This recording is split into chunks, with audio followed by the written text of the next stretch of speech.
तो वो बार बार कह रहे हैं कि सरकार ने सरेंडर कर दिया, सरकार ने सरेंडर कर दिया, क्योंकि इतिहास गवाह है इन्होंने कितने बार विश्व के सामने भारत का सर झुका दिया है। 2001 विश्व के सबसे बड़े लोकतंत्र के सबसे बड़े मंदिर पर हमला हुआ और ये लोग चुप बैठे रह गए। धन्यवाद सभापति महोदय, आपने ऑपरेशन सिंदूर जैसे महत्वपूर्ण विषय पर बोलने का अवसर दिया।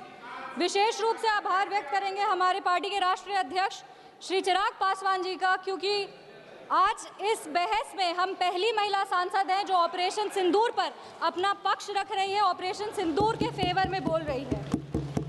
हमको गर्व होता है कि आज ऑपरेशन सिंदूर पर बोलने का अवसर हमको मिला, क्योंकि इतिहास में ऑपरेशन सिंदूर को स्वर्णिम अक्षरों में लिखा जाएगा, क्योंकि विश्व स्तर पर इसने एक न्यू नॉर्मल को स्थापित किया है भारत के लिए।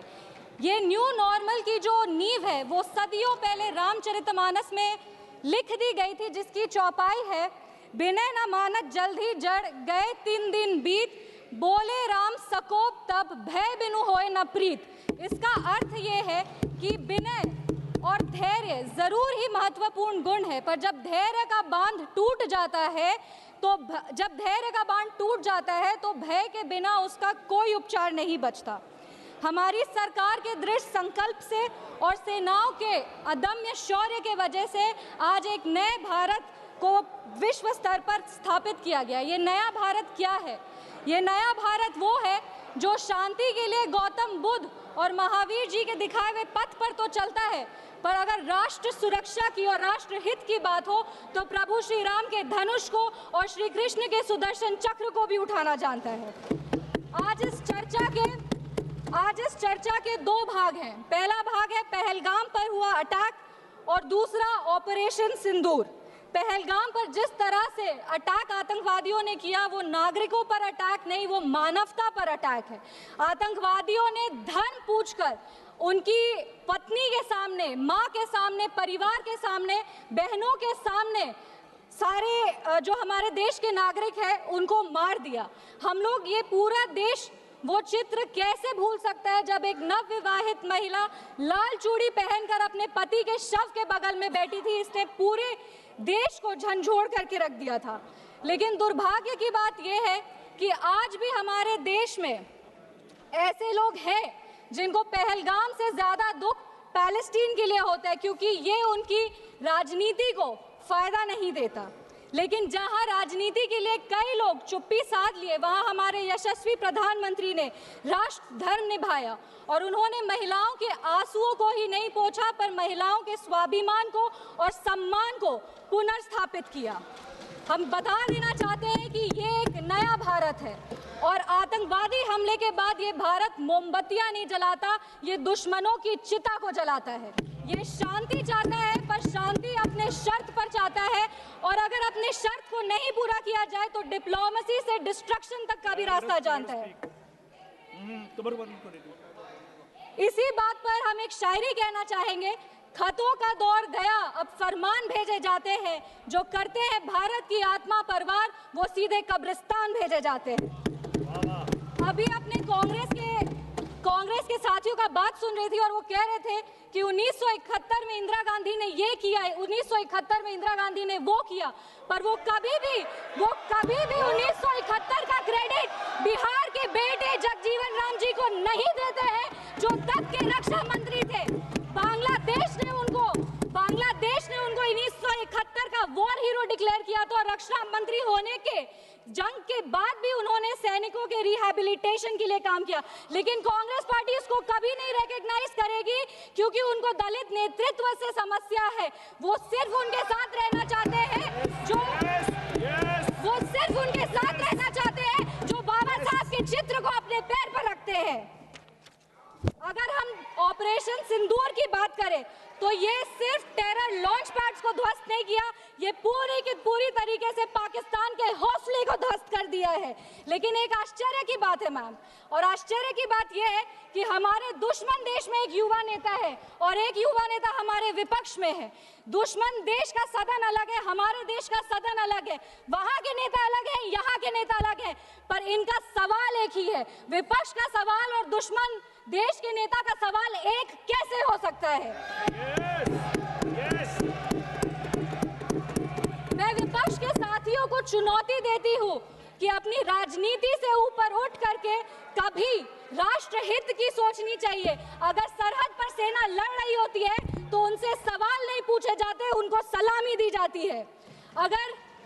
अगर विपक्ष की बात सुबह से सुने जा रहे हैं और उनकी बात को ध्यान से सुने तो वो बार बार कह रहे हैं कि सरकार ने सरेंडर कर दिया, सरकार ने सरेंडर कर दिया। सरेंडर से इनका विशेष लगाव इसीलिए भी है क्योंकि इतिहास गवाह है इन्होंने कितने बार विश्व के सामने भारत का सर झुका दिया है। 1962 में नेहरू जी की दोस्ती की नीति ने हमारे देश के धज्जियां उड़ा दिए थे। 14,500 वर्ग मील जमीन पर कब्जा कर लिया था। अमेरिका के तब के राष्ट्रपति ने कहा था कि भारत हमसे भीख मांगते हुए आया था। 1971 में वेस्टर्न मीडिया ने प्रधानमंत्री के बारे में जो भी कहा हो, उन्होंने हमारे देश के बारे में, भारत के बारे में कहा कि भारत एक धोखेबाज देश है और भारत नागरिक धोखेबाज लोग हैं। ये था भारत का इमेज आपके शासनकाल में। 1985 में CIA के क्लासिफाइड रिपोर्ट्स है कि विदेशी तंत्र भारत की सरकार को चलाती थी। इनसे जवाब मांगिए। 2001 विश्व के सबसे बड़े लोकतंत्र के सबसे बड़े मंदिर पर हमला हुआ और ये लोग चुप बैठे रह गए। 2008 मुंबई अटैक, पूरी तरीके से देश को झंझोड़ दिया गया, पर इन्होंने कभी नहीं जवाब दिया। अगर आज आतंकवादियों को जवाब दिया है तो वो हमारे यशस्वी प्रधानमंत्री श्री नरेंद्र मोदी जी की सरकार ने दिया है। पर इनके राष्ट्रीय अध्यक्ष, कांग्रेस पार्टी के राष्ट्रीय अध्यक्ष कहते हैं कि ऑपरेशन सिंदूर एक छोटा मोटा ऑपरेशन था। ये इनकी विचारधारा का समस्या है। इनको लगता है कि ऑपरेशन सिंदूर एक छोटा मोटा ऑपरेशन था, पर ये इनकी गलती नहीं है। इनकी विचारधारा ये कहती है कि अगर हिंदू धर्म को आगे लेके जाओ, हिंदू धर्म के पक्ष में बोलो तो वो सैफरन टेरराइजेशन है, पर इनकी राजनीति के लिए ये कहते हैं आतंकवादियों का कोई धर्म नहीं होता। ये दोहरा चरित्र क्यों है इनका? आतंकवादियों ने हमारे नागरिकों को धर्म पूछकर मार दिया। हम उनको कहना चाहते हैं कि जिस सनातन को मुगल की तलवार नहीं खत्म कर पाई, जिस सनातन को अंग्रेज की तोप नहीं खत्म कर पाई, उस सनातन को इनकी छोटी मोटी राजनीति क्या खत्म करेगी? आतंकवादियों ने जब हमारे भाई लोग को मारा तो उनको मारने के पहले बोला कलमा पढ़ के सुनाओ। उन नागरिक की बहन होने के नाते, इस देश की बेटी होने के नाते हम उनको महाभारत सुनाना चाहते हैं। महाभारत सत्य और धर्म की लड़ाई जरूर है, लेकिन महाभारत द्रौपदी के प्रतिशोध का भी प्रतीक है। द्रौपदी का बदला महाभारत है और हमारी संस्कृति में है। अगर नारी सम्मान में त्रुटि होगी तो फिर से महाभारत रचा जाएगा। और महाभारत में लिखा है धर्मो रक्षति रक्षतः। जो धर्म की रक्षा करते हैं, धर्म भी उन्हीं की रक्षा करता है।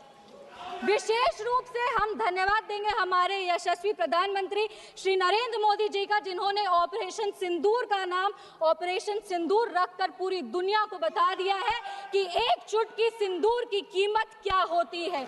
और जिसने हमारी महिलाओं के, इस देश की बेटियों के, हमारी बहनों के सिंदूर को उजागर किया, उसको हमारी सरकार ने, हमारी सेना ने मिट्टी में मिला दिया है। अपने वाणी को विराम देने के पहले बस एक पंक्ति पढ़ेंगे। अगर उसूल पर आए तो टकराना जरूरी है, अगर जिंदा हो तो जिंदा नजर आना जरूरी है। भारत एक जिंदा देश है, उसकी रगों में अखंडता का और एकता का खून दौड़ रहा है। और जब जब भारत की अखंडता पे और एकता पर प्रहार होगा। भारत एकजुट होकर के मुंह तोड़ जवाब देगा। जय हिंद, जय बिहार, भारत माता की जय।